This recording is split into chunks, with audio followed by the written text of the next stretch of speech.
नमस्कार, आप देख रहे हैं हैशटैग भारत और मैं आपके साथ अनवंशिका। 1 फरवरी को केंद्रीय वित्त मंत्री निर्मला सीतारमण ने संसद में आम बजट पेश किया।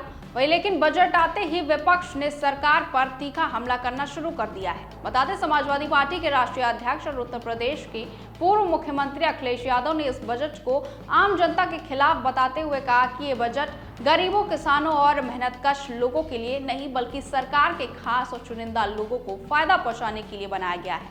वहीं अखिलेश यादव ने कहा कि असली और अच्छा बजट वही होता है जिसे पेश किए जाने के बाद गरीबों के चेहरे पर मुस्कान आए, किसानों को राहत मिले और आम आदमी को अपने भविष्य को लेकर भरोसा महसूस हो। उन्होंने साफ शब्दों में कहा कि बजट का मकसद सिर्फ कुछ लोगों की तरक्की और मुनाफा तय करना नहीं होता है, बल्कि देश की बड़ी आबादी की खुशहाली सुनिश्चित करना होना चाहिए। अखिलेश यादव ने आरोप लगाया कि बीजेपी सरकार से किसी भी तरह के सुधार की उम्मीद करना बेकार है, क्योंकि ये बजट पहले से ही तय था कि किसे फायदा पहुंचाना है। उन्होंने कहा कि ये बजट उन अदृश्य लोगों के लिए बनाया गया है जो पर्दे के पीछे रहकर सरकार चलाते हैं और जिनका नाम सामने नहीं आता। अखिलेश यादव ने यह भी कहा कि ये देश की 95% जनता का बजट नहीं है, सिर्फ 5% अमीर लोगों के लिए तैयार किया गया है। उन्होंने तंज कसते हुए कहा कि जब वित्त मंत्री बजट भाषण पढ़ रही थी तब प्रधानमंत्री मेज थपथपा रहे, लेकिन उन्हें ये नहीं पता कि आम आदमी के लिए सोना चांदी कितना महंगा हो चुका है और शेयर बाजार में सेंसेक्स गिर चुका है। उन्होंने कहा कि आज गरीब आदमी दवाइयों और इलाज के लिए परेशान है, लेकिन सरकार को इन समस्याओं से कोई चिंता नहीं है।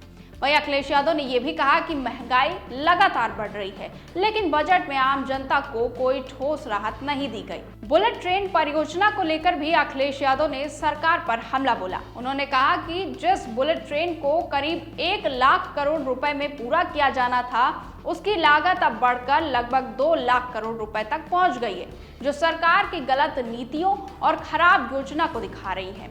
उन्होंने ये भी कहा कि उत्तर प्रदेश जैसे बड़े राज्य को इस बजट में एक भी नया एक्सप्रेसवे नहीं मिला, जबकि सरकार बड़े बड़े दावे कर रही है।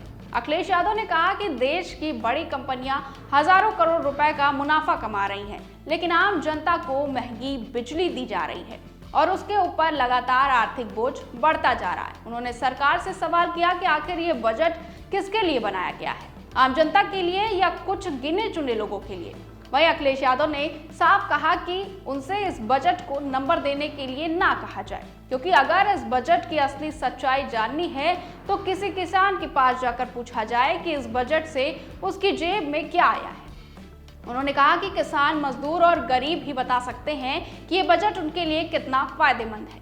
अखिलेश यादव और समाजवादी पार्टी के इन बयानों से ये साफ हो गया है कि विपक्ष बजट 2026 का विरोध करेगा और इसे जन विरोधी बताएगा, खासकर ऐसे समय में जब 2027 में उत्तर प्रदेश विधानसभा चुनाव होने वाले हैं और बजट को राजनीतिक रूप से बहुत अहम माना जा रहा है। वहीं दूसरी ओर सरकार और सत्ताधारी दल की ओर से ये दावा किया जा रहा है कि इस बजट में गरीबों और किसानों को राहत दी जाएगी और कुछ नई योजनाओं की घोषणा भी हो सकती है। वहीं वित्त मंत्री निर्मला सीतारमण के इस नौवें बजट पर पूरे देश की नजर टिकी हुई है।